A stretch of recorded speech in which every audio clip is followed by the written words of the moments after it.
আল্লাহর নবী সাল্লাল্লাহু আলাইহি সাল্লাম বলেন দুইটা পাপ মারাত্মক, একটা হলো জিনা, ব্যভিচার, নারীর সাথে হারাম সম্পর্ক, আরেকটা হলো মদ পান করা, নেশা করা। নেশা, খোদার কসম হাদিসে আছে, নবীজি বলছে যে নেশা করে এবং জিনা করে, প্রিয় ভাই মনে রাখেন, আল্লাহর নবী বলেন জিনাকার যখন জিনা করে, নেশাখোর যখন নেশা করে, এর ঠিক তার পূর্ব মুহূর্তে আল্লাহ ওই নাফরমানের কলিজা থেকে ঈমান টেনে বাইর করে ফেলে, যেভাবে গায়ের জামা খুলে ফেলে। নবীজি হাদিসে উদাহরণ দিয়েছে। নবীজি সাল্লাল্লাহু আলাইহি সাল্লাম বলেন মান শারিবাল খামরা মান জানা ওয়া শারিবাল খামরা, যে ব্যভিচার করে এবং মদ পান করে, আল্লাহ তার অন্তর থেকে নাজা আল্লাহু মিন কলবিহিল ঈমান, আল্লাহ তার অন্তর থেকে ঈমান এভাবে খুলে ফেলে, কামা ইয়াখলাউল ইনসানু আল কামিসা মিন রাসিহি, মানুষ যেমন তার গায়ের জামা খুলে ফেলে। আল্লাহ যেন বলে নারীর সাথে হারাম সম্পর্ক করতে যাচ্ছ, বেঈমান দাঁড়া, আমার ঈমান আমারে দিয়া যা, যা এবার যা, যা বেঈমান এবার যা। আল্লাহ যেন মদখোর নেশাখোরকে বলে, নেশাখোর, গাঁজাখোর, ফুট্টাখোর, বাবাখোর, নেশা করতে যাচ্ছ, দাঁড়া, আমার ঈমান আমারে দিয়া যা, যা এবার যা, এবার যাও। বলেন নাউযুবিল্লাহ, কত বড় বিপদের কথা ভাই। এই ঈমান যদি আর ফেরত না আসে, এই ঈমান যদি আর ফেরত না আসে, তো চিরস্থায়ী জাহান্নামী। ঈমানবিহীন কবরে গেলে চিরস্থায়ী জাহান্নামী না? কথা বলে না তো? এই অবস্থায় যদি মৃত্যু হয়, উলঙ্গ ছবি দেখতে দেখতে তুমি যে রাত গভীরে ঘুমায় গেলা, আর যদি ঘুম না ভাঙ্গে, প্রতিদিন সারা পৃথিবীর আন্তর্জাতিক রিপোর্ট এটা, প্রত্যেক দিন সারা পৃথিবীতে প্রতি বছর কয়েক মিলিয়ন মানুষ শুধু ঘুমেই মারা যায়। এটা আন্তর্জাতিক হিসাব, কয়েক মিলিয়ন। 1 মিলিয়ন মানে 10 লাখ, 10 লক্ষ হলে 1 মিলিয়ন হয়, এরকম কয়েক মিলিয়ন মানুষ, মানে কোটি কোটি মানুষ ঘুমেই মরে যায়। আর ঘুম, আমার নিজস্ব জানাশোনা, আমার আত্মীয়র মধ্যে 2 জন মানুষ এমন, 2 জন, একজন মাঝ বয়সী, আরেকজন একটু বয়স্ক, ঘুমের মধ্যে মারা গেছে। জলজ্জান্ত মানুষ, একজন প্রফেসর, শুইছে রাত্রে, ভালো মানুষ, সকালবেলা দরজা ভাঙ্গা, জানালা, আরে সিটকারি ভাঙ্গা এরপরে বাইর করছে যে মরা।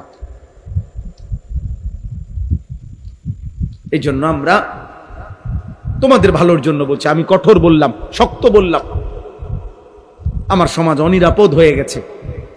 প্রতিদিন পত্রিকার পাতা দেখেন, আপনারা খবর শুনেন, বাবা চাচা যারা আছেন আপনারা একটু খবর শুনেন, পরকীয়া কি পরিমাণ, নারী পুরুষকে হত্যা করে, পুরুষ নারীকে হত্যা করে, নারী আরেক পুরুষের জন্য নিজের কোলের বাচ্চা মাইরা ফেলে।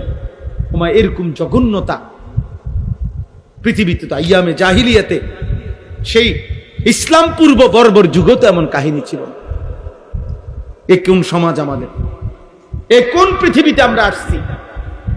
নারীর স্বামী আছে, ওমা অন্য পুরুষ খুঁজে, পুরুষ স্ত্রী আছে, অথচ নাফরমান ব্যভিচারী অন্য নারী তালাশ করে। আস্তাগফিরুল্লাহ, আস্তাগফিরুল্লাহ। আর কি আশ্চর্য কথা! আপনারা দেখেন পত্রিকার রিপোর্ট, প্রতিদিনকার রিপোর্ট শুনেন, চ্যানেলের খবরগুলো শুনেন, কি বলে প্রতিদিন। এই জন্য আমরা আলহামদুলিল্লাহ জায়গায় জায়গায় এতটুকু। এবার আসেন একটু এদিকে বলি, এদিকে বলি মানে হলো রাত্রি যত অন্ধকার হয়, রাত যত গভীর হয়, এ কথাও সত্য, আলো তত কাছায়া যায়। এখন বাজে মাত্র 9টা 22, বুঝা গেল এখনো রাত বাকি অনেক। কিন্তু যদি বাজে রাত 3টা, অন্ধকার যদিও খুব গভীর, কিন্তু বুঝতে হবে ভোর কাছায় গেছে, সকাল কি হয়ে গেছে, কাছায় গেছে। আলো কাছায় গেছে। এই জন্য চরিত্রহীনতা, অসভ্যতা, মারামারি, খুনে খুনি, হত্যা, খুন, ধর্ষণ, ব্যভিচার, হারাম, নাফরমান, অশ্লীলতা, বেহায়াপনা, এটা যেমন খুব বেড়ে গেছে, বুঝা গেছে আরেক পিঠে আলো কাছায় গেছে। এজন্য আলহামদুলিল্লাহ সারা বাংলাদেশে এখন, সারা বাংলাদেশে গলিতে গলিতে গলিতে গলিতে আলহামদুলিল্লাহ আল্লাহর দয়ায় মুসলিম নওজোয়ান, এই 18-20 বছরের কিশোর যুবকরা ইসলামের দিকে, কোরআনের দিকে, ওয়াজ মাহফিল, নসিহত, আল্লাহর দ্বীনের দিকে ব্যাপকভাবে এগিয়েও আসছে। আলহামদুলিল্লাহ আলো কাছায় গেছে। কালকে আমি যেখানে মাহফিল করছি কুমিল্লা সদর দক্ষিণ, ওনারা আমারে দেখাইছে হুজুর ক্লাস 6, 7, 8 সর্বোচ্চ ক্লাস 8 পর্যন্ত পড়ে এই 3 ক্লাসের বাচ্চা প্রায় 25 থেকে 26 জন, ওরা এই মাহফিলটা সাজাইছে।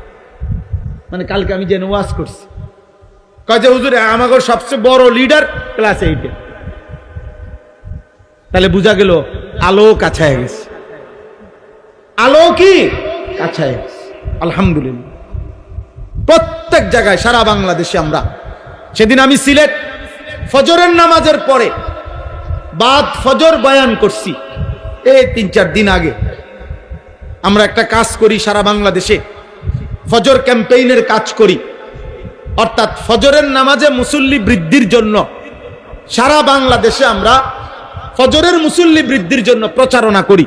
কিশোর যুবকদের মাঝে ছেলেরা ফজর পড়বে, ফজরের নামাজই হবে।